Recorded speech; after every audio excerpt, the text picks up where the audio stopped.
Ce n'est pas des réformes, Si. c'est répondre à l'urgence sociale. Cette jeunesse, elle demande quoi? Elle demande l'emploi, elle demande la liberté, Oui, elle demande des réformes. oui.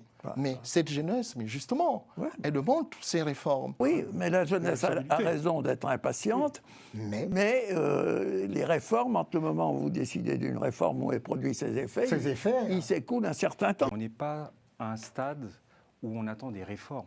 On fait Voilà, partie des c'est 5 que la- pays c'est les ce que plus la pauvres au jeunesse monde. demande. C'est pas des réformes, Si. c'est répondre à l'urgence sociale. En fait, si vous voulez... L'urgence sociale, c'est une réforme majeure, si j'ose dire. Oui, mais soit avant, voilà, on joue sur des mots, mais en fait, là, en gros, par rapport à cette transition, Vous avez raison. il y avait deux Ouais.